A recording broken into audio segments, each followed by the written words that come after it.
through all of them. Hare Krishna. Hare Krishna. Glad to be here with all of you today. And some of you have maybe having a copy of this latest book of mine. It is Prayers Inspired by Bhagavad Gita. So in that book, if you can go to page 116, I'll also displaying it over here. You can read from there.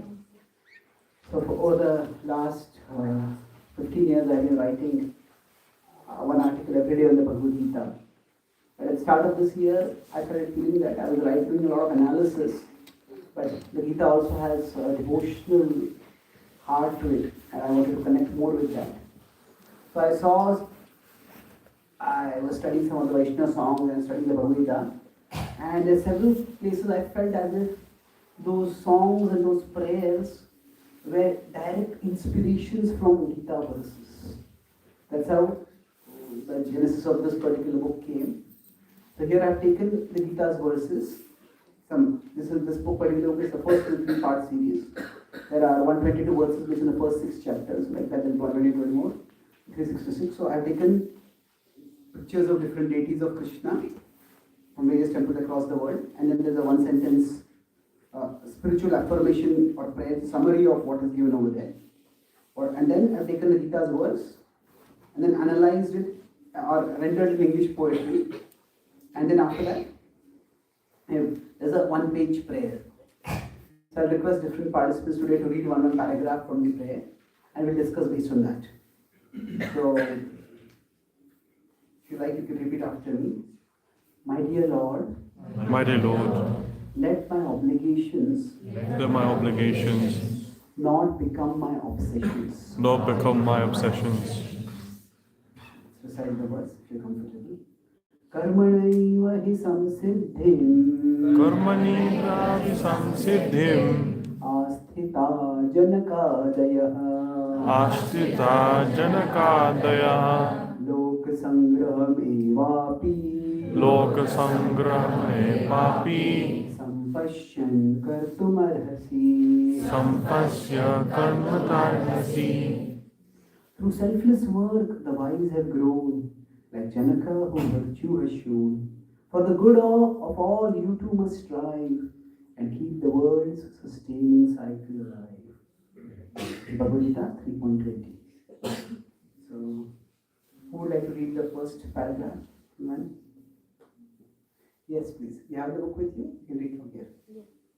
My dear Lord, the path to requires the rejection of worldly obsession, not the rejection of worldly obligations.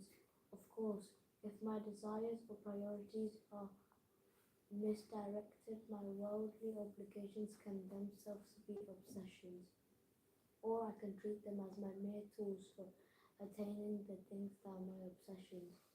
But both of these are unhealthy ways of engaging with obligations. They are not intrinsic flaws within these obligations. Thank you. It's difficult to read, a lot of difficult words, but you read very clearly. What is your name? Nikhil. Nikhil. Thank you, Nikhil. So, in the Bhagavad Gita, Krishna is using this particular word, which is a significantly important word that is often overlooked. Loka Sangraha. Loka Sangraha literally means maintaining the world. And Krishna is telling Arjuna, you need to play your part because you need to maintain the world. So our topic today we're going to discuss is about balancing our various roles in life. So I'll start with this principle of Loka Sangraha. So the Gita's driving question is about dharma. Now the word dharma has many different meanings, but I'll focus on 2 meanings of it. Broadly, dharma is individual and dharma is collective. What do I mean by dharma, individual and collective? Let's say 2.7, when Arjuna is asking, Puchami tvam dharma samurjita. I want to know what is the right thing to do. And please guide me. Krishna says the Bhagavad Gita in response to that. And then in 4.8, And Krishna says, Dharma samsthapanarthaya sambhavami yuge yuge. I come to establish dharma in the world. Now that Krishna is talking about collective dharma. That means I come to establish order in the world. And the idea is, he talks about how if there are tyrannical or exploitative rulers, he say, I'll remove them and I'll install virtuous people as rulers. So these two meanings can be understood if we understand dharma in a particular way. So we all belong to certain larger wholes, larger collectives. So for example, right now, you have come for this talk. So you are participating in the larger collective. Now, whenever we participate in any larger collective, there is something which the individual has to do for the collective. And there is something which the collective needs to do for the individual. And both of these are dharma. So what the individual does for the collective, to belong to the collective, that is dharma. And what the collective is meant to do for the individual, that is also dharma. So, for example, if we drive our car on the road, then we are participating in the road transport system. Then we need to belong harmoniously to that. That means we follow the rules of traffic. And we don't go above the speed limit. So that is, we belong in harmonious. But at the same time, the collective should also be providing something for the individual. The traffic police should not be pulling over people if they are not breaking the rules. If they pull over people from a particular community just because they belong to that community, and the police are biased against that community, that will be discriminatory, isn't it? So things can go wrong in the harmonious functioning in the world if the individual does not play their part in the collective, or the collective does not play their part in relationship to the individual. For example, right now we are here for this talk. Now, all of you, how many of you know the person sitting right next to you? Okay, more almost 60-70%. Almost all of them. Right?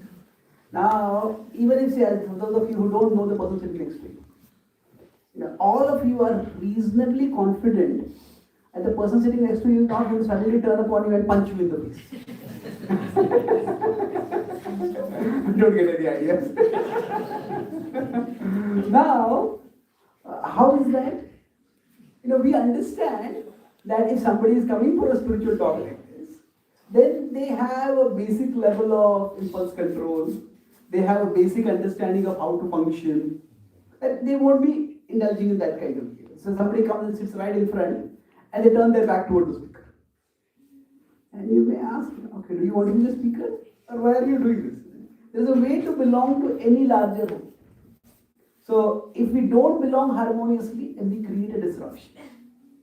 Now, but dharma is not just individual to the collective. So here, if I represent the collective, if I am expecting you to pay attention, then I should also be speaking something worth paying attention to. So if the individual continuously demanded, do this, but then the collective does not provide anything to the individual, then the individual will start thinking, I should have belonged to this collective. Isn't it? So dharma in that sense goes both ways. The individual to the collective and collective to the individual.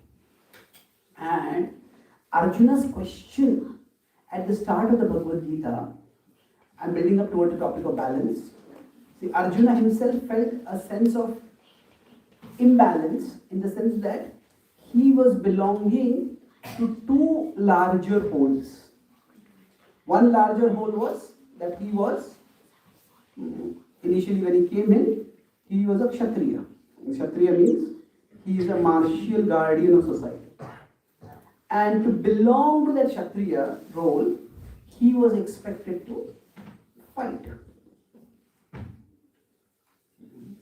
Now, he also belonged to the Kuru dynasty. And especially when he came in the middle of the two armies, he was very forcefully reminded, these are all my relatives. Bhishma is my elder. That much he had to fight. This was the stuff of nightmares for him. Because Bhishma was not just any elder. Bhishma had been like a surrogate father for him, a grandfather who had played a father's role when his own father had passed away. And this was the elder from whom he had learned archery. This was the elder for whose pleasure he had learned archery. And now this was the elder whom he had to fight and kill with that same archery. How can I do that? So, if he considered that I belong to the Kuru dynasty, I should be protecting my elders, not killing my elders. I should not be causing a destruction of my dynasty. So, this told him, don't fight. And thus he had dharma sammoha. Prachami tvam dharma sammudha chetaha.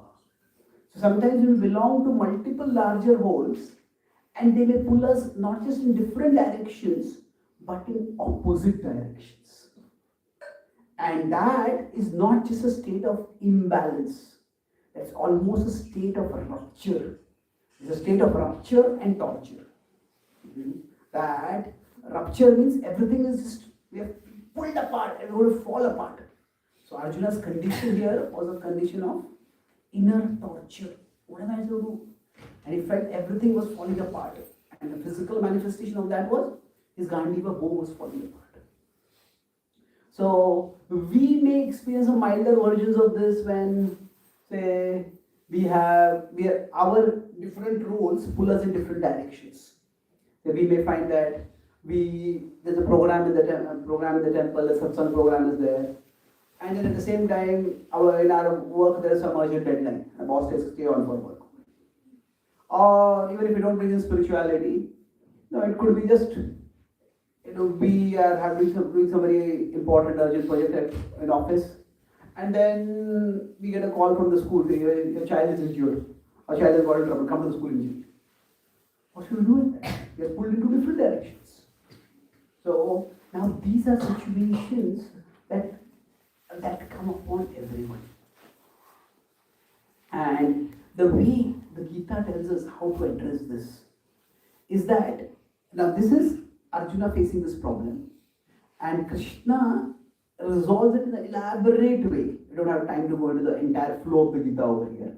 But what I'm going to focus on is, over here, Krishna says, now we could say that at one level, you can say I don't belong to drawers, don't draw well. So we could say that that we have, say, our home, we have our office, and we have our temple. We have our spirituality. These are three broad units that larger collectives we belong to. And all three, they pull us in particular directions. At the same time, we may want to spend time with our family, same time we may have some work to do, same time there's a program in the temple. So what do? We are pulled in different directions. So now, in terms of practical activity, our spirituality, our bhakti can seem like another to do. My life has so many things to do, and bhakti can seem another to do. I have to chant, I have to do this, I have to do that. And there is some truth to that. It's not a wrong understanding. But a more holistic understanding is that yes, the temple is one part of my activity, but Krishna includes everything. Krishna is not just in the temple. Krishna is in my home, Krishna is in my workplace. Krishna is a larger whole who includes everything. Yataha pravrittir bhutana yena sarvamidam tatam. Swakarmanatam abhyarcha siddhim vindati manava. In 1846, 47, 48, Krishna talks about how the art of work in a way that we can engage in spiritually with the world. So there he says that from me the whole world has come. By me the whole world is pervaded. And knowing this, worship me through your work. So, if we have this broader, more inclusive understanding of Krishna consciousness, then spirituality is not another to do, it is actually another way to do. It is another way to understand the world, it's another way to belong to the world. It is, so another way to do, another to do is correct, but a more complete understanding is, it is another way to do. So our spirituality can actually underlie and unify all aspects of our life. So when we talk about our obligations, so obligations would be our family obligations could be there, our work obligations could be there. So our obligations are not flawed. Our obligations are not bad. The Gita's mood is not that, oh, all this is mundane, give it up and just turn towards Krishna. No. Krishna says this world is Dukkhalaya. Krishna says this world is Ashashvata. And yet, Krishna considers this world so important that when things start going wrong in this world, he himself descends repeatedly to fix things in the world. Sambhavami yuge yuge. Keeps coming again and again. So, when we talk about spiritual life and spiritual growth, if this is the spiritual world, and here we are in the material world. So if we are in the material world over here, the path to spirituality, Krishna does not say, you leave the material world and come to me. He says, you live in the material world and come to me. So, while we are living in the material world, we will all belong to particular larger collectives. We'll belong to a family, we'll belong to a country, we'll belong to a community, we'll belong to a certain professional group, whatever larger collectives we are a part of. We see that is, I need to belong to that harmoniously. So, when we start getting obsessed with any of those, it's a problem. So, if obsession would mean what? If somebody starts getting so caught in their work, instead of here, they end up over here. That they are so caught in their work, they have no time for their family, they have no time for their spirituality, and that has become an obsession. Similarly, if they get caught over here, it can also become an obsession. Now, even spirituality can be disruptive if we just neglect all other obligations in the name of spirituality. Is that, suppose somebody has the Loka Sangraha means what? That we all have our part to play in maintaining the world. Say somebody is a heart surgeon. And, okay, I'll come to that example soon. Let's read the next paragraph first. Who would like to read the next paragraph? Yes, please. You have so expertly designed the world that if I cultivate selflessness, then every obligation can become a valuable resource for expanding my consciousness, ultimately toward you, the supreme reality and the supreme shelter of the supremely expanded consciousness. Oh, excellent. What is your name? Samita. Samita, very good. So, now we could have a fragmented vision of our various roles. Or, if I'm doing this role, then I have no time for Krishna. If I have to have time for Krishna, I would have any time for this role. And that's possible, but that is when we get obsessed with it.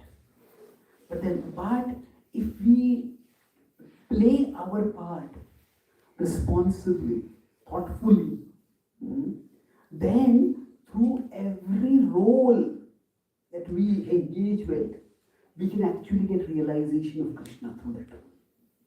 Let me explain this through a couple of examples. Consider the basic starting point of a family. So there is a mother and a child, a newborn child. Now, at that particular point, the mother's love is vital for the survival of the child. See, among all species, the human species requires the maximum care for the maximum amount of time. All other species, some species, they are procreated and the offspring just take care of themselves on their own. For birds and mammals, generally some amount of care is required. But humans, quite a long amount of care. So now, when a mother is taking care of her child, At that time, it is the mother's love for the child. At the same time, it is not just the mother's love. Why? Because it is not that the mother does something special to manufacture milk in her breast at that particular time. And she's offering her, breastfeeding her child. Actually, the same God who sent a child through her womb into the world also sends milk into the breast to take care of that child. So generally, now we may or may not think about it. Generally, birth is it's a wonderful thing, it's a miraculous thing, and that often prompts us to think about higher realities. Birth and death are major transitions. Death also prompts us, but death is a little more somber reflection. Birth is a much more celebratory reflection. But the idea is, for whatever role we want to play, when we try to play that role responsibly, we all sooner or later get reminded that to play this role, there are certain things beyond me which are also working right, which need to be working right. So in one sense, you could put it that if I am belonging to this also, I say a mother is taking care of the child is now under the care of the mother. For that reciprocation, for that mother-child reciprocation to happen, the mother will be reminded that there is some higher reality. I have to take care of my child, but it's not just I who am doing it. So in that sense, through all our obligations, when we try to do them thoughtfully, we are reminded that it's not just I doing it, there is something bigger acting through. If some people are very talented in some fields, that somebody is a great cricket player. Now, they may be very good at cricket, but sometimes the best of players just go out of form at times. Nobody wants to go out of form. Any talented person, any creative person, they do get the realization at times that something bigger than me is acting through me. It's many artists, they say that I am not so much a creator of art as a transmitter of art. It's as if something is coming to me and coming through me. Now that doesn't mean we downplay or devalue the effort of that artist. But the idea is any responsibility we try to play, we try to engage with, any role we try to play, any responsibility we try to execute, it slowly and surely will start reminding us of a higher reality. If our child is sick, we might come to a temple and we might pray as a ritual, as a habit, as a spiritual expectation. But if a child is sick, at that time we pray. We will pray much more wholeheartedly. It's something that is important for us in our immediate responsibilities. Then, in the immediate roles when we face challenges, we will be drawn toward remembrance of Krishna much more forcefully. So this rigid compartmentalization, this is material and this is spiritual, that is helpful sometimes. But in the Gita itself, we don't see this rigid compartmentalization too much. In the second chapter we see it where Krishna is at a philosophical level differentiating between the body and the soul. But after that, it's much more of an integrated approach than a separated approach. So every obligation that we do, so one way to integrate this point what I'm making is, let's see, we all belong to various wholes. We belong to a family, we belong to a community, we belong to a country. And among all these larger wholes, the largest whole we belong to is Krishna. So there are two ways one can become Krishna conscious. One is we just directly perceive Krishna. And that's what when we come and do our sadhana, we come and do our yoga, we focus on Krishna. And that's important. We need time for that. But the other is that when we are playing our part in other roles, at that time also, through our introspection, through our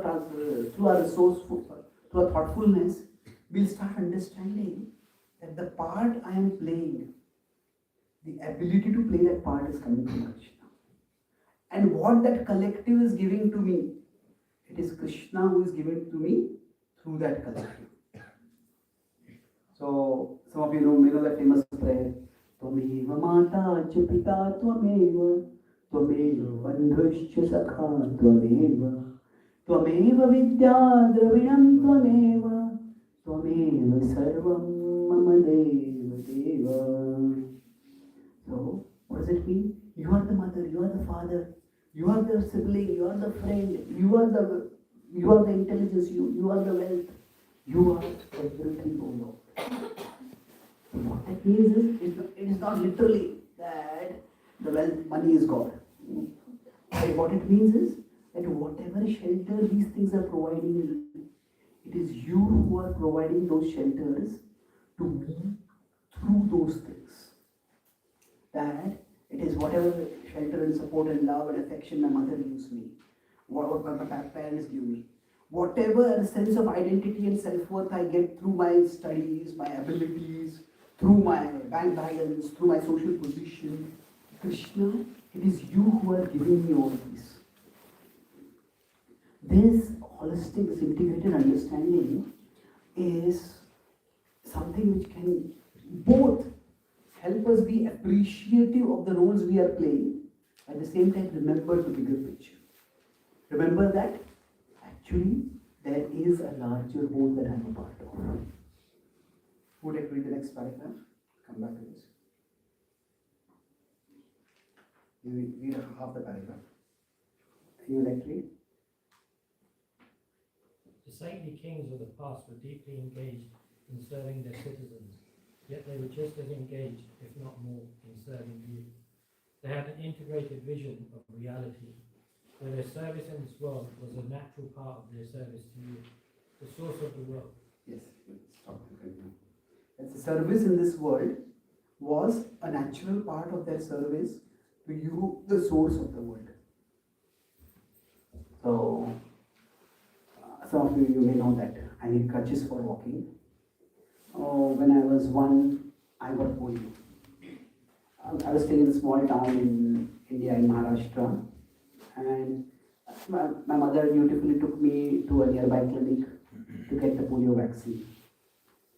And because it was a small town, there would be power outages at that time. And there had been a power outage the previous night in that particular clinic. Because of that, the fridge in which the vaccine had been kept had got heated up. And neither the physician nor the attendant noticed it. And when I was given that particular vaccine, because of the heat, the germs in the vaccine had increased much more. And instead of preventing polio, that vaccine ended up causing polio. Now, I don't remember any of this. I was one, I was barely learning to walk, and I fell down. I could never walk normally thereafter. But my first memory of this is when I was about 2.5 or 3, and a distant relative had come to our home. And she was consoling my mother, saying, "It's so sad, your son got polio." And I remember my mother's reply at that time. Very calm, clear, confident voice. She said, "Whatever he lacks physically, God will provide him intellectually." I don't know why she said that. She's soon passed away, so I couldn't ask her. But what I do remember is that maybe it was she had observed something in me, or it was her prayer, it was her blessing, it was her hope, whatever it was. That still, not the God part that came later, that the intellectually part stayed. But somehow, because that part was there, so I was, we consider, as we grow up, we belong like this. So, in terms of being physically active, what I could do was basically zero. I couldn't do anything at all. And if I had wanted to belong to the group of kids who were athletic and who were active, I would have constantly been crippled by this feeling of inferiority and worthlessness. But for me, I got that sense of belonging to kids who were more studious, who were more analytical, who were more introspective. in my childhood, throughout my childhood, my teachers, many of my friends said, you think too much. And my response was, you think too less. So I used to analyze and introspect. So that is just who I was. And I found that I did have some gifts in that area. So the point is that we all may aspire to belong to one particular group. And we may not succeed in belonging to that group. But that does not mean our life is not a success. That, okay, yeah, a person may not have enough talent to say become very popular. But just because they don't become popular does not mean that their life is not valued. Life's value can be assessed very differently. Somebody's value may be seen by the huge bank balance they have. But some roles, say somebody becomes a teacher, that will be a very valuable role. But that's not going to make them, generally going to make them millions of dollars, millions of pounds. So we all need to find out which are the larger wholes I can best belong to. So now this point I was talking about, that belonging, we cannot always belong to particular roles that we want. That was one point I wanted to make through this. But another point I wanted to make was, for me, my mother was a very strong influence. And as I said, she was there till I was 14, 15, but I forgot to ask her this particular question. So, but when she passed away when I was studying in 10th, and then when I started studying my engineering, I was introduced to Bhakti. And when I was introduced to Bhakti at that time, one of the things which I found very difficult to accept was the idea that all the relationships in the world are temporary.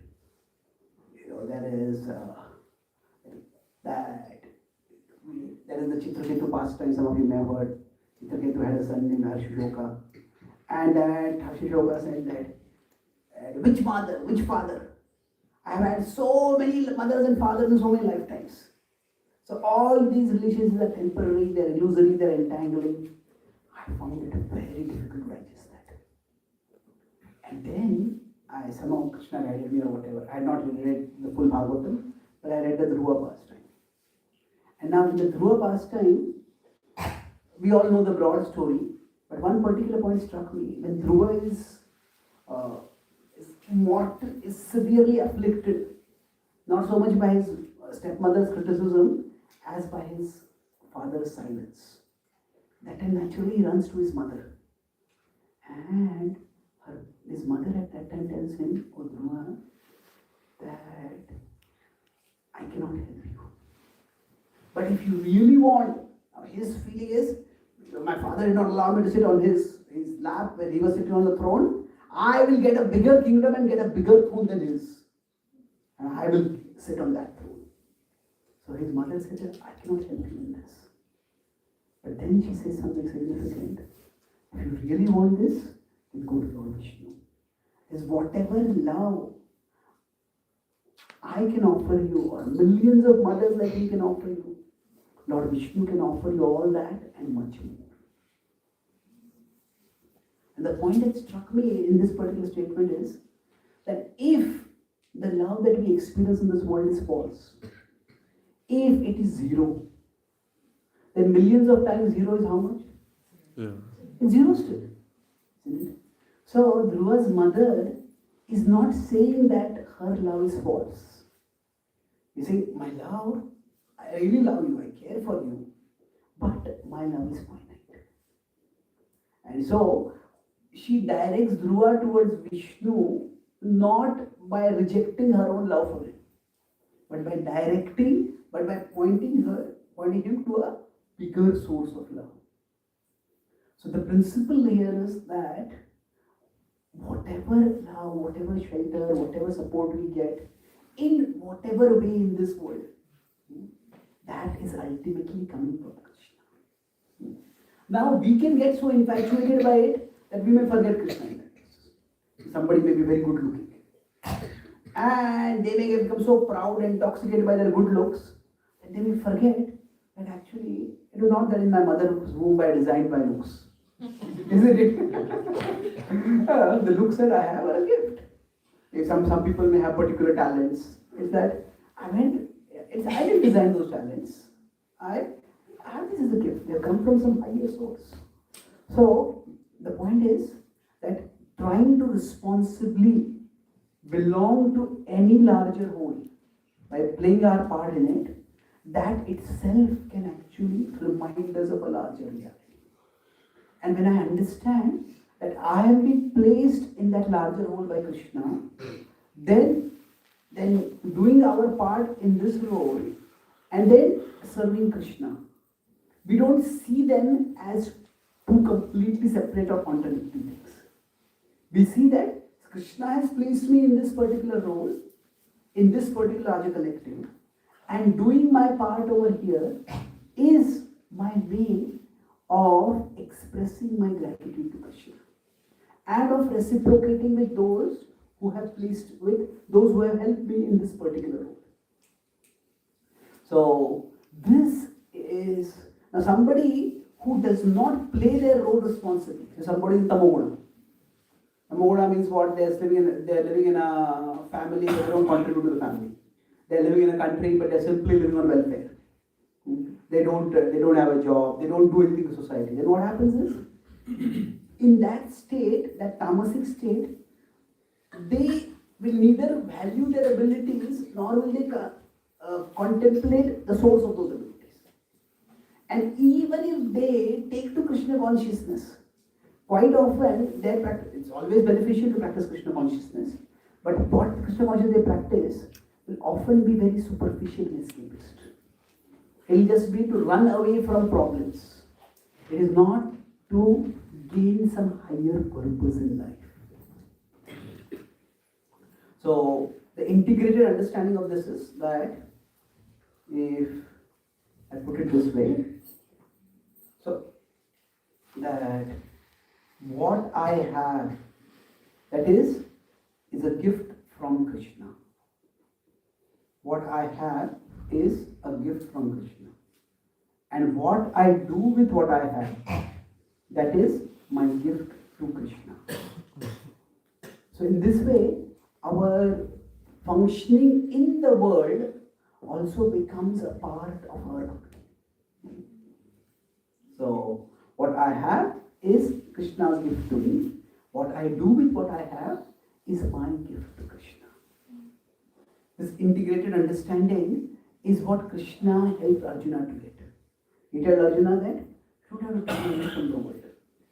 So now, at that particular time, which larger whole do you belong to? Krishna told him that I want you to play the role of a warrior here. And while you are playing the role of a warrior, you are not rejecting or condemning or punishing Bhishma. Bhishma is also a soul. He is a good soul in a bad situation. You will be freeing him from that bad situation. And he will be elevated and liberated. So he helped him to find that reconciliation. At a practical level, he had to make a selection. That I will be doing my Kshatriya Dharma and not my Kula Dharma. I am choosing to belong to the whole of the community of warriors. But that was not his internal consciousness. Krishna, when Krishna finishes speaking the Bhagavad Gita, Arjuna does not conclude by saying, I will fight. Arjuna's conclusion is, I will do your will. Karishye vachinam tava. So in that sense, when Arjuna was pulled in those two directions, should I fight? So his Kshatriya role required him to fight. His Kuru Vamsha, Kuru dynasty, Kuru Vamsha required him to don't fight. So in this case, Arjuna had to situate himself here. So when he situated himself here, he was actually seeing himself more as a part of Krishna, and that when I am doing this role for the larger collective, that is my way of serving Krishna. And in that particular fight, he had to do that. Now, eventually, after that got over, Arjuna also did his part in the Kuru dynasty.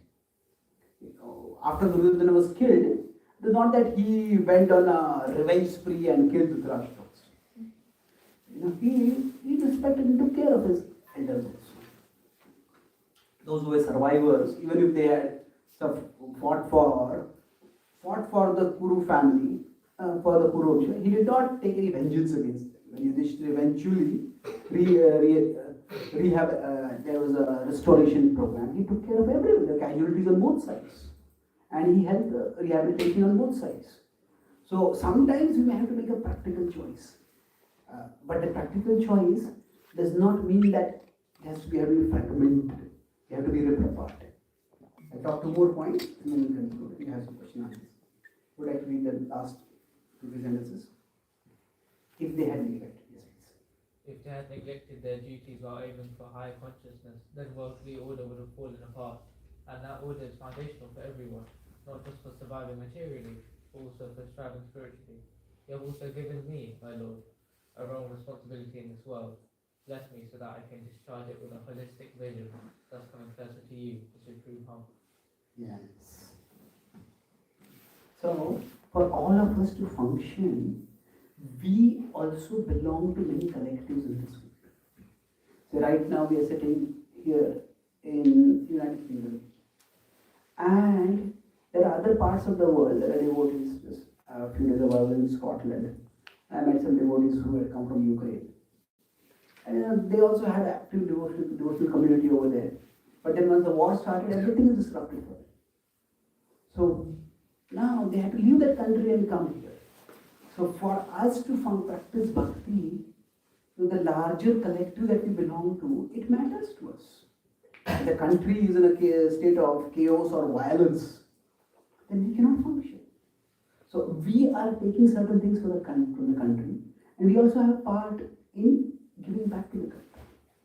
So it's not that we love the country, just we understand that the country is ultimately sustained by Krishna. The earth is sustained by Krishna. All of existence is sustained by Krishna. But this is the larger whole in which I am belonging right now, that I need to play my part. So Loka Sangraha means that if I am taking from some larger collective, I need to be giving back to the larger collective. Now exactly how much we can give back, how much we can't, that is something which we have practically decided. But that principle is that every larger collective we belong to, we have a role to play in that. And that role is not mundane. It could be done in mundane consciousness if we forget Krishna. We get so obsessed with it. But if we are not forgetting Krishna, and Krishna says, Arjuna, ma manusmara yuddhyacha. He says, you remember that your ability to fight comes from me. And this activity of fighting, that's what I want you to do at this particular point. So that way, we could, if we understand this, let me conclude with, let's say, 2 points and 2 examples. See, one is, we could say we have our aparadharma. Aparadharma is what we call as our material dharma. So, if we focus only on our aparadharma, then what will happen? We will become spiritually disconnected. We will become spiritually lost. Like say, sometimes, okay, I'll take care of my child and I focus only on taking care of my child. I have my job, I'll take care only of my job. We become obsessed with that, we become fixated with that, we become excessively unhealthily attached to that. So, if focusing only on our aparadharma, that is not healthy. At the same time, if we focus only on our paradharma, paradharma is our service to Krishna, our belonging to Krishna. Then what will happen? We will become materially disrupted. We will not only become materially disrupted, but we will become materially disruptive also. Krishna talks about it that Utsideyur me loka na kuryat karma chedaham. Krishna says, if I had not been doing my duties, I would have caused disruption in the world. So, as devotees, often spiritualists get a bad name, or those who call themselves spiritualists or religionists, and I don't know what is the difference between the two. But people get a bad name if they use God as an excuse for not doing what they are expected to do. Nowadays, especially in America, the fastest growing religious group is nuns. Not N-U-N nun, but N-O-N nun. Nuns means what? What religious group do you belong to? Nun. They call them nuns. And their idea is that religious people, You argue about the nature of the other world and you create problems in this world. So that is not what we are meant to be doing. There's another prayer in this book itself I call it. Oh Lord, make me a spiritual fruit, not a religious nut. So the French people, in the name of their particular conception of what they are meant to do in the name of religion, they just become not just fragmented but fanatic. And that is not healthy at all. So we cannot neglect, in the name of our paradharma, we cannot neglect our paradharma. Srila Prabhupada himself, when he was introduced to spiritual master in 1922, he said later that if I had met my spiritual master a couple of years before, I would have immediately joined his mission. But by the time I met him, I was married, I had a child, and it would have been unfair for them if I had just abandoned them. So Prabhupada did his grahastha roles. Now he was always spiritually purposeful, but he did not neglect his grahastha roles. So now when I'm talking about balance here, so you will notice that I'm not talking about, okay, make a schedule, decide to do this, decide to do that. I'm not talking about that practical aspect of balance.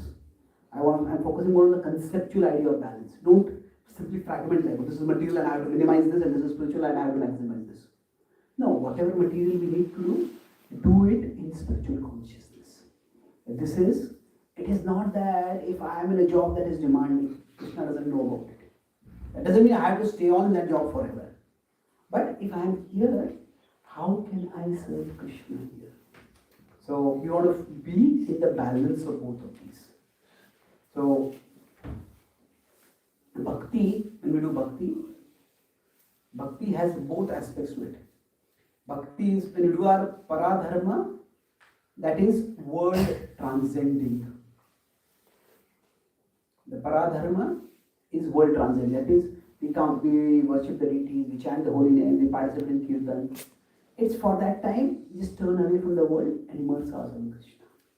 But when we do our aparadharma, that is world transforming. Bhakti has both these aspects. There is a world transcending aspect and there is a world transforming aspect.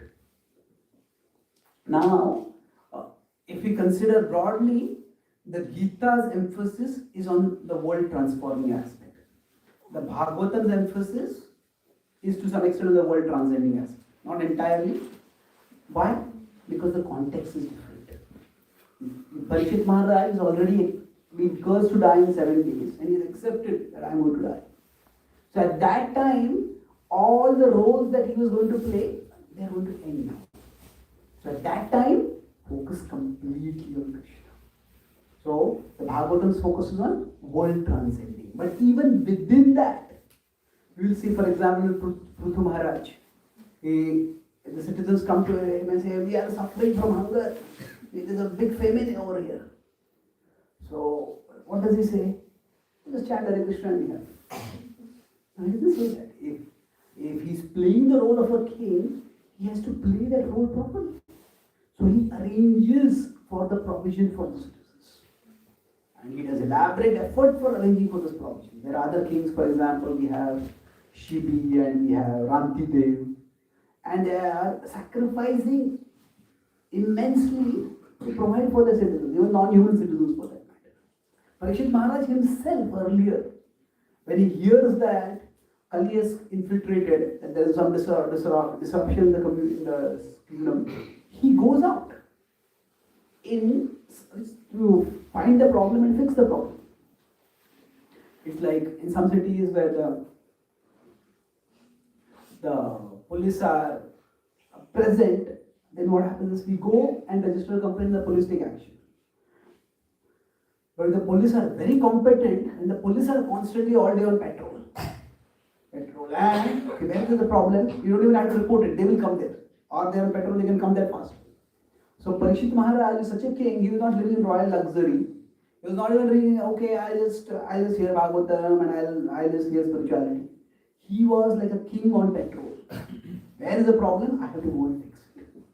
So in that sense, don't approach our worldly roles and our worldly responsibilities in a negative way. We want to make sure that we see them spiritually. And when we are playing that role, play it wholeheartedly. Don't worry, okay, I have to do this job is mundane. No, when you're doing it, do it wholeheartedly. When I have to take care of a family member, do it wholeheartedly. It is not that through those things we cannot go towards Krishna. And the last point I'll make is, so exactly how do we find the balance between the two? That, okay, how much should we focus on world transcending? How much should we focus on world transformation? How much should we do which dharma? That depends on Desha Kala Patra, time, place, and circumstance or candidate. That means at different times in our life, different roles may require more prioritization. Say, suppose somebody is cooking for Krishna, but they don't know any cooking at all. And they are quite mediocre at home. And mediocre is a polite description for them. And they say, I'll cook for Krishna. I'll cook for a big festival. I'll cook for 5. I'll find it difficult to cook for 5 people, but I'll cook for 500 people. And when they are cooking, they have, maybe in their home, they have this Radharani's kitchen, and they have beautiful pictures of Radharani, and they have nice devotional music going on, and they pray to Krishna. And then they cook. Now what will happen? By their cooking, Krishna will be pleased. And only Krishna will be pleased. If we have to do something in this world, we have to do it responsibly. If somebody is a heart surgeon, and if they are doing heart surgery, and suppose they are a devotee, and a patient comes to them, he says, I assure you that while doing heart surgery, I chant Hare Krishna. But will you do the surgery well? I can't guarantee that. And I'll chant Hare Krishna. No, that's not what is right, isn't it? See, when we are playing a particular role, our spirituality should be a supplement to that role, not a replacement to that role. Isn't it? If somebody is a heart surgeon, they do their heart surgery well, and then, you do it, you're so calm, you're so caring. What makes you tick?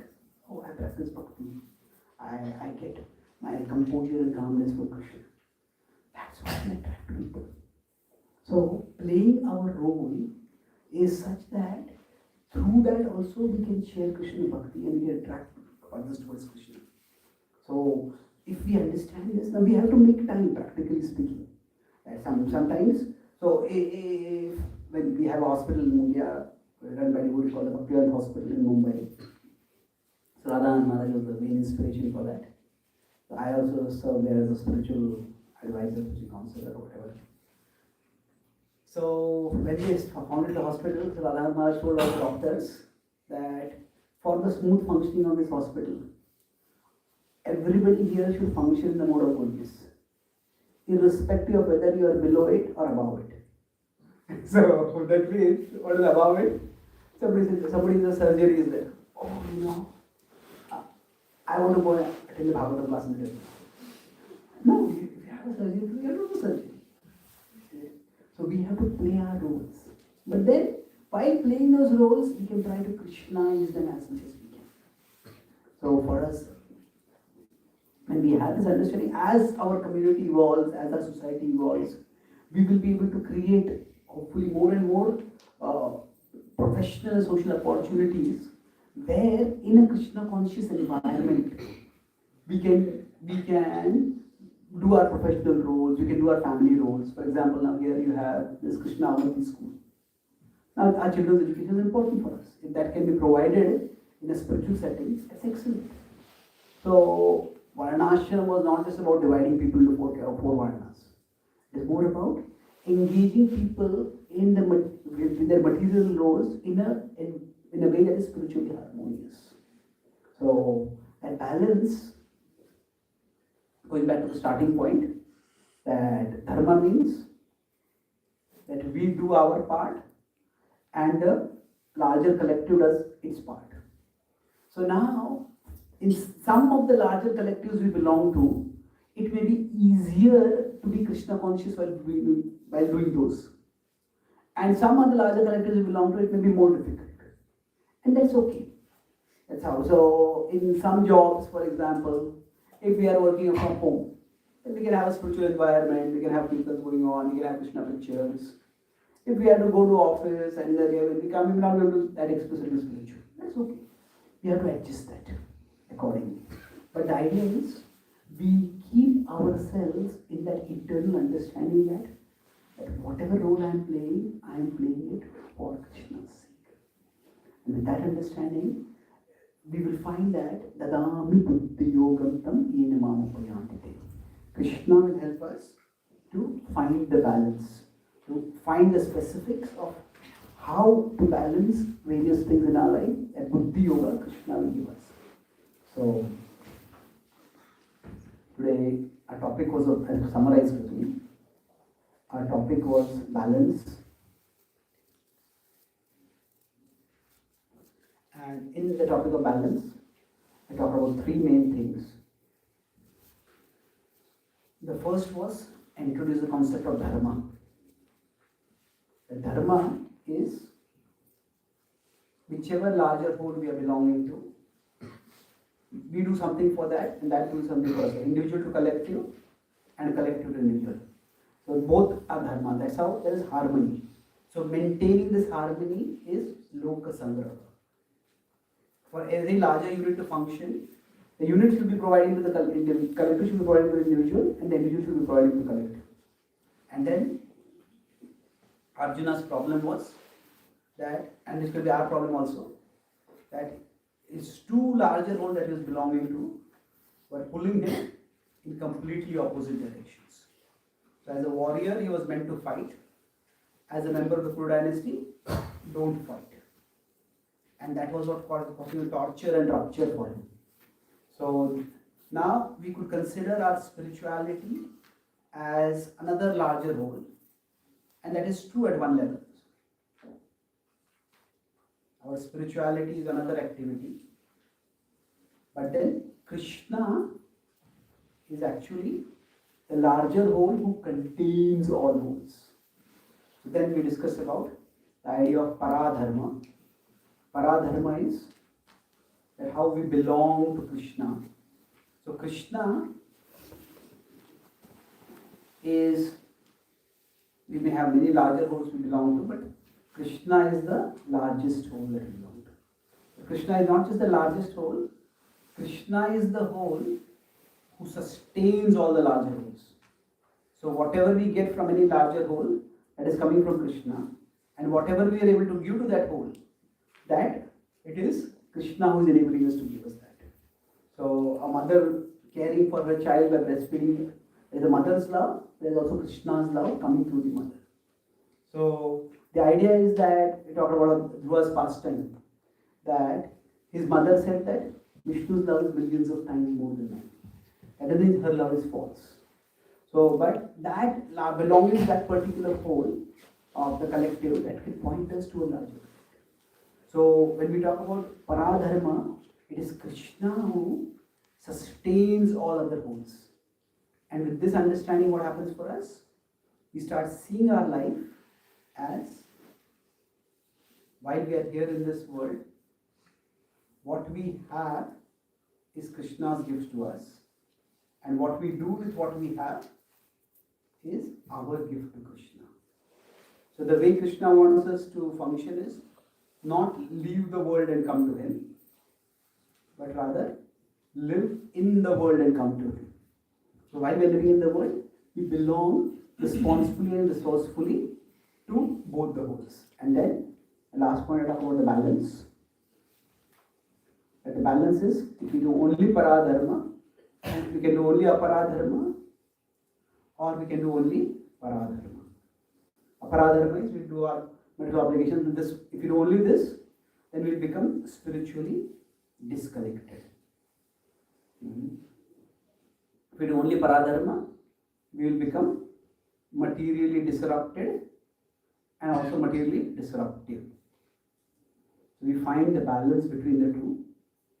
that through our aparadharma and through our paradharma, both, when we learn to do it in balance, through our aparadharma, we will be playing our part in being world transforming. And through our paradharma, we will be world transcending. And for us, when we understand that all these roles are different ways of serving Krishna, then a particular larger role may require more time or may provide a lesser facility, but overall, we see that balance by understanding that through it all, I am meant to come closer to Krishna. And sometimes I may do more in a particular role. So in a particular role, sometimes we may have to do more while we get less. Sometimes in some other role, we may get a lot, we may have to do less. That is okay. But we see that ultimately, in all these roles I am playing, sometimes I do more, sometimes I get more. What I get more is coming from Krishna, and that way I stay Krishna consciously. When I have to give more, at that time also, I am getting it from Krishna. So that way, we will be able to conceptually be able to reconcile our various roles, and then practically, we stay connected with Krishna, we get that guidance how to balance. Thank you very much. Hare Krishna.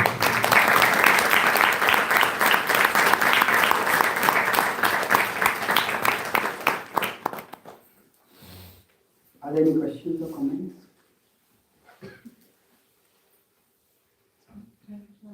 Wonderful explanation and lovely drawings, thank you. We recently went to Radha Maharaj's Yatra in Govardhan, and to be part of that collective was very nice. They served us lovely prasad and beautiful outings. We went on yatras, and we were happy being part of that collective together, serving Krishna. Met lovely devotees there as well, serving Krishna. Then you come back to London, come back to the office, and you do your work, like Krishna says, do your work to the best of your abilities. You do your work. We have to socialize. So then, when socializing,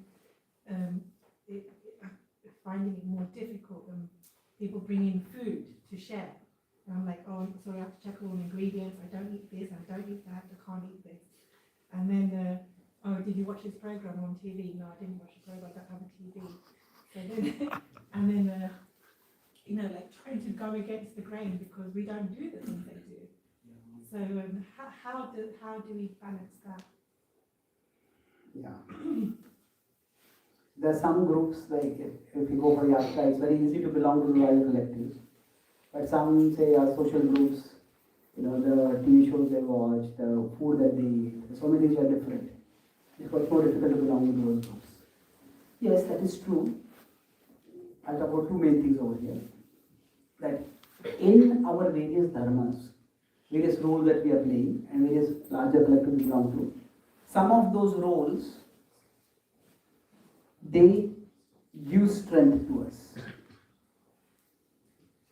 And some of the roles, they require strength from us. It's also the way with people also. With some people, we look forward to spending time with them. And some people you look forward to ending the time we spend with them. So that's how life will be. Now when we say look forward to ending the time, that doesn't mean those people are bad. Sometimes it will be necessary to spend time with them also. And it may be good for us and we'll grow also. Maybe some guide, some teacher, some authority, maybe hard taskmaster. But through that also we learn and grow. But the point is that at that time we don't get strength. So in general, it is our responsibility to keep our energy well stocked. We need to have an energy inventory for ourselves. What are the things that give me strength and what are the things that require strength? So if we have that balance clear, then we'll make sure that we are also doing the activities that give us strength. So for example, when I travel across, people ask me, how do you find it? How do you manage traveling with the physical challenges? So I tell them that I like speaking, I tolerate traveling. I dislike packing and unpacking. So, but if I want to speak, then I have to tolerate traveling. But if I have to travel and there are no speaking engagements at all, I don't like to travel for social engagements. So then we all will have to do that balance, which are the things which are important for me, and which are the things that give me strength, even if they are not important for me, or which are the things which are important for me, even if they don't give me strength. So if we are belonging to some larger collectives, let's say if we work with our profession, then we have to belong to that particular group because that's what is required. We live in a particular society. So in the first generation of our movement, it was much easier because we were, almost everybody lived in the temple. Now, in many ways, our movement is, you could say, still recovering from a generational jet lag. You go from one country to another country, you have jet lag. So the geographical jet lag is just a generational jet lag. Generational jet lag means what? That now most devotees are congregation devotees who have their own families and their jobs and their society, social roles. But we expect all the congregation devotees to follow the standards of the temple residents. And that is just not practical.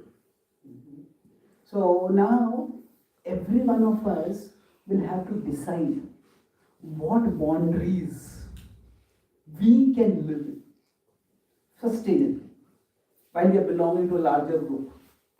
What do I mean by that? That,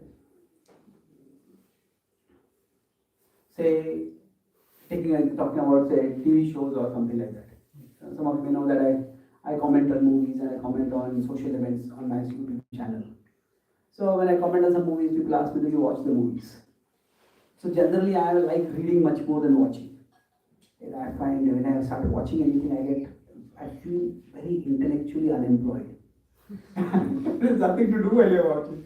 It is reading something you can imagine ourselves. But anyway, so mostly when I comment, I read some reviews, but I give 3-4 reasons why I comment on this. When we are going to be in the world, Krishna said, Jigyansu, curious people come to me. So how is the curiosity triggered? For some people, direct spiritual curiosity is triggered. But if suppose there is some movie and the spiritual perspective is there, oh, something spiritual about this movie.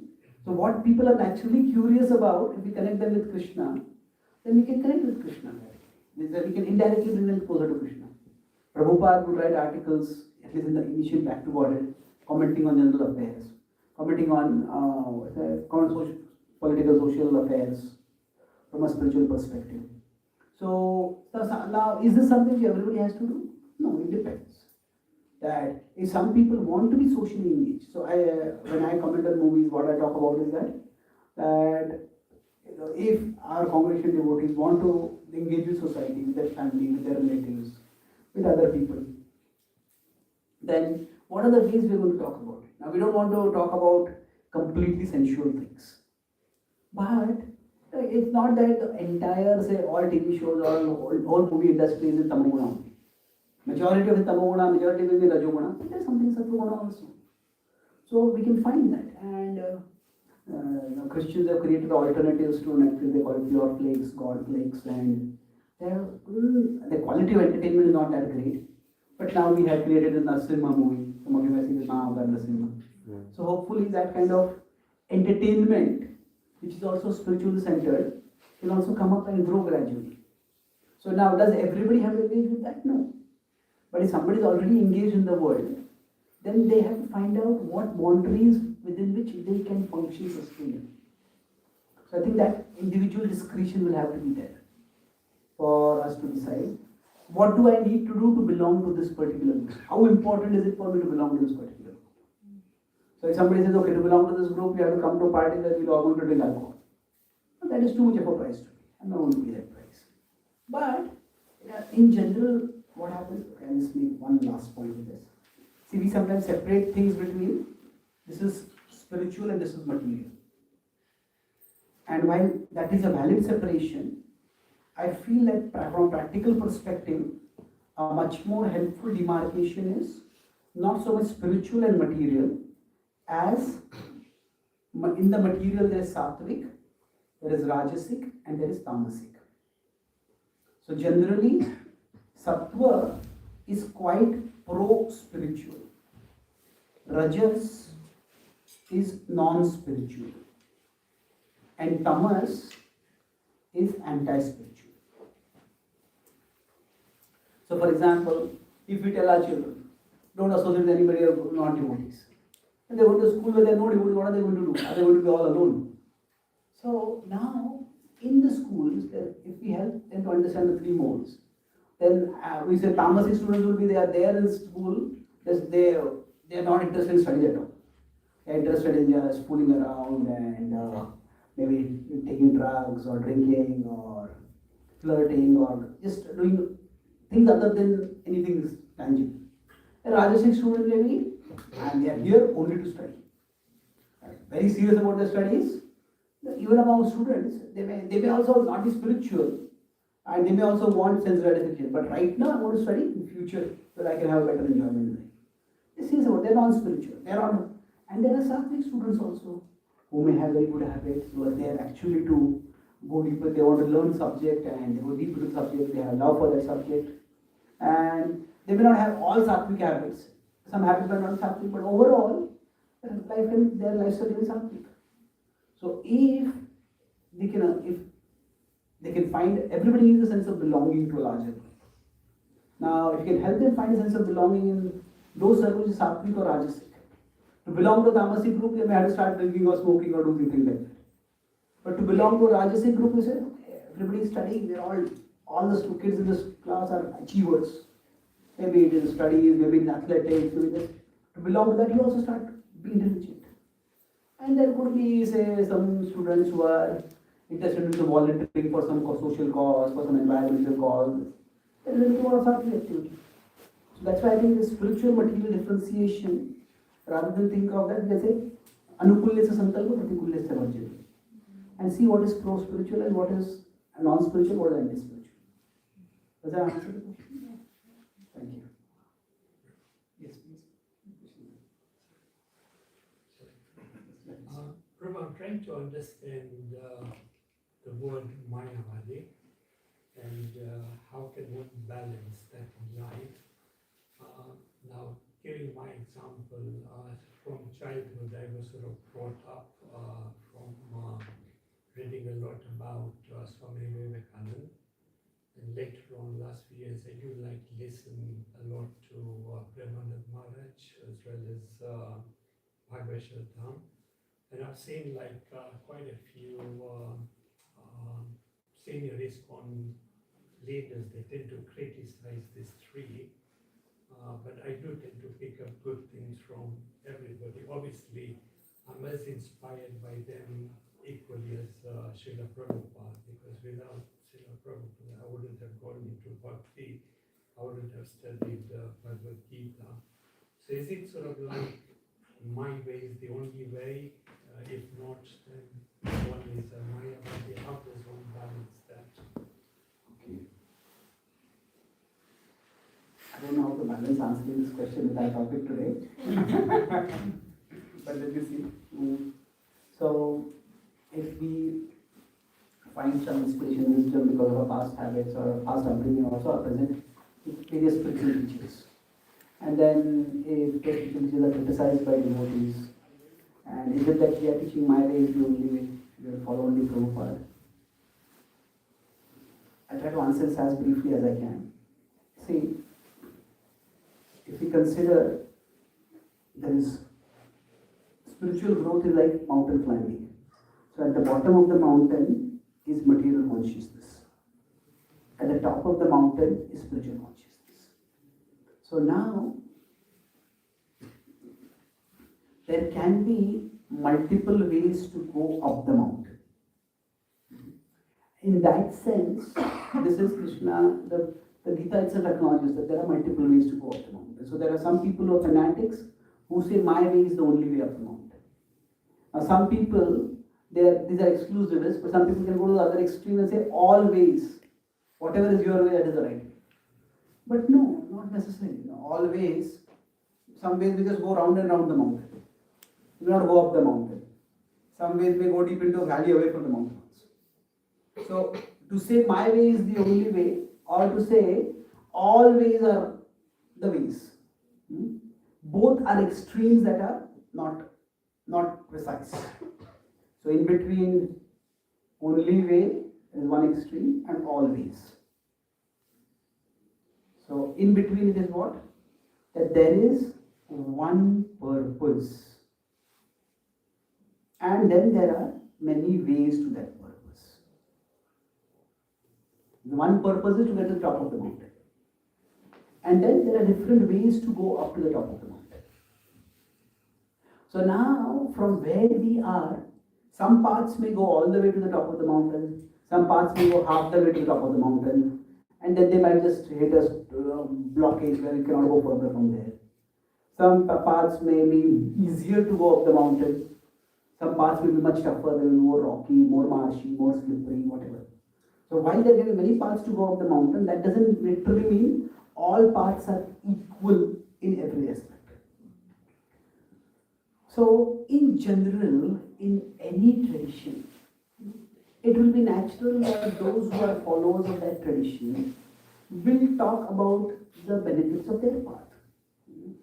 Now, does that mean that they are demonizing all other paths?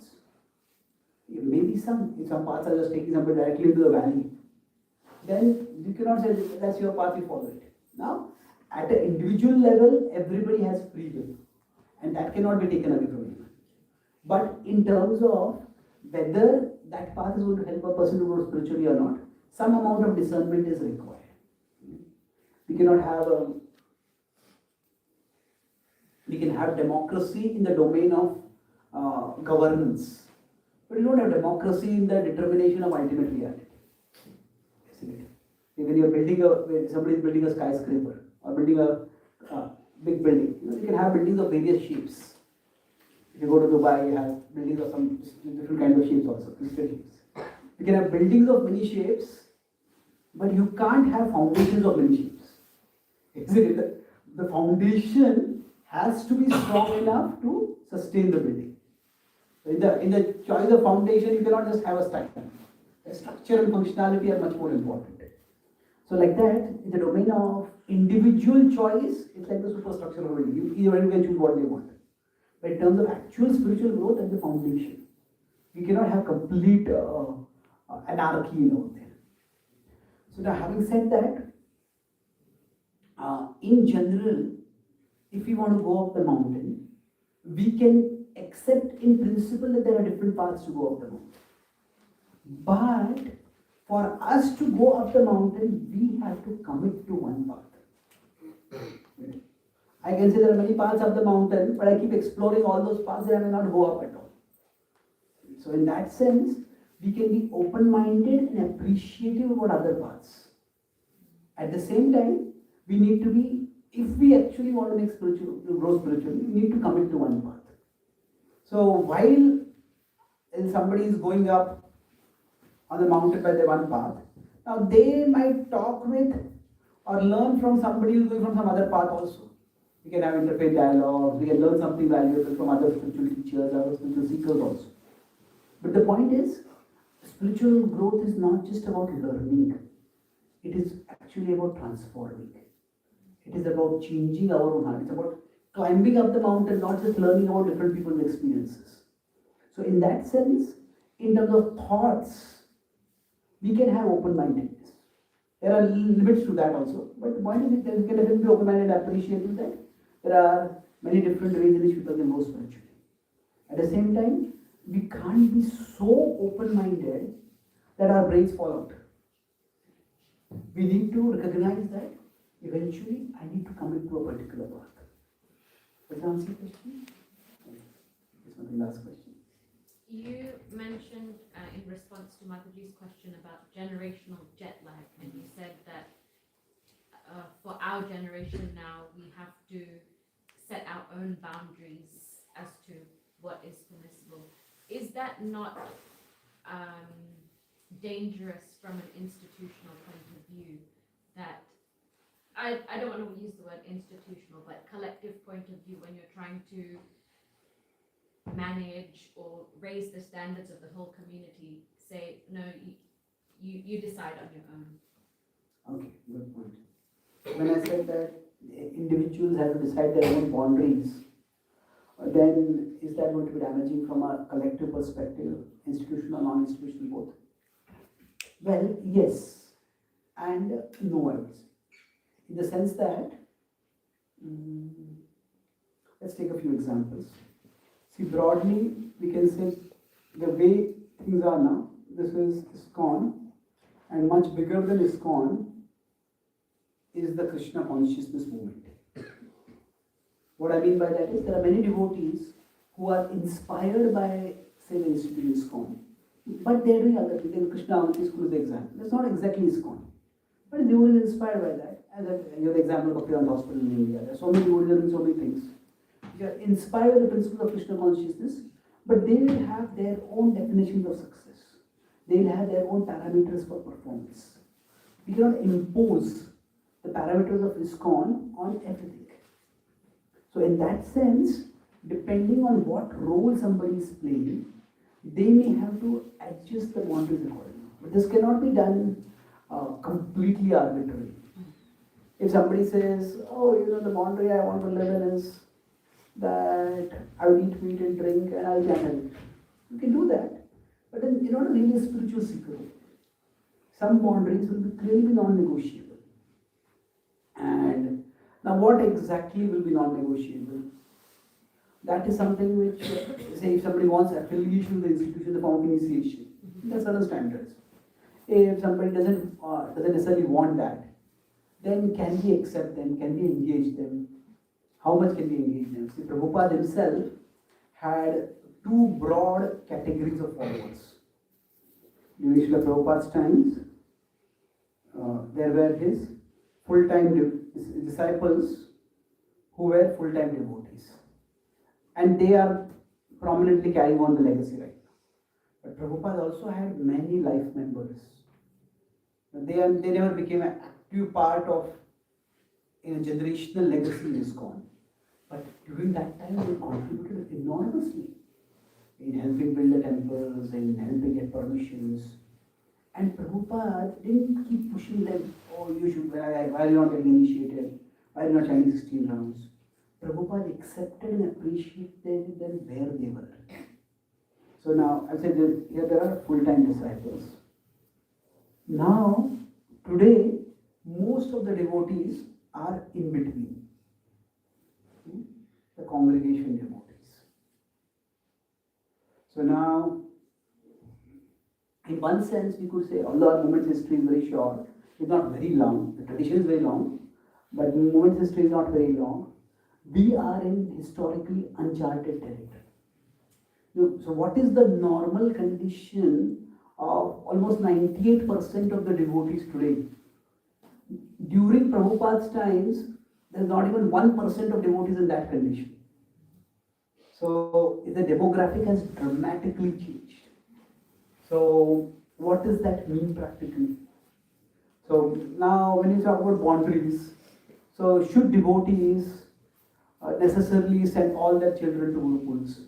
Should devotees send all their children to devotee schools only? Can they send them to secular school? This is a boundary which each devotee has to decide. You cannot mandate that. Prabhupada himself preferred Ayurvedic treatment. But does that mean all devotees have to take Ayurvedic treatment?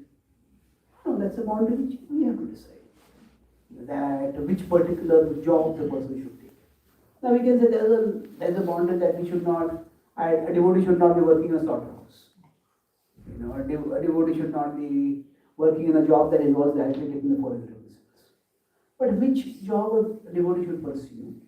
I don't think that's the boundary which this institution can decide. So I'm talking about boundaries in those senses. Now, with respect to, say, if we talk about reading various books or watching TV shows or movies, or if we go for recreation, what we do for recreation, what kind of recreation do we go for? Now, if somebody says in the name of watching movies, if that person starts watching like very obscene or explicit things, that is not devotionally compatible. But there will be, so my point is there will be certainly some boundaries which we have to follow. But the exact location of the boundaries in every area, that cannot be fixed. So should devotees, when we come to temple, many of us may wear tilak. Should we go out to our workplace wearing tilak? Those who want to can do that. But should the institution be insisting on that? No. In some places when we go, we wear kantimala. We may make our kantimala slightly invisible. That's what is required for particular. We don't have to do that, but if we do that, it's not a sin. It's not something which you are breaking a principle. So in that sense, the boundaries are something which we have to adjust. So I'll give one last example to illustrate this point. That I'm based in Maharashtra, and in Maharashtra, as well as in other parts of India, Ganesh Puja is very big. So there's one devotee whose family for many generations was worshipping Ganesh. He became a new devotee, and then he was practicing bhakti, and then his family called him home for Ganesh Puja, and he had heard that, as devotees we should not take any prasad except Krishna prasad. So he went for Ganesh Puja festival, and they offered him, there is modak, you might have seen. Modak is a typical food offered to Ganesh. So they offered it to him. He took it, he put it in his mouth, and the sacrifice was going on, the yajna was going on, puja was going on. He said, I want to go. And he went out and spit it out. And he spit out of the window, and at that time, some relatives were coming in, and they saw. And that Ganesh Puja became a Kurukshetra Yuddha. It just became a war.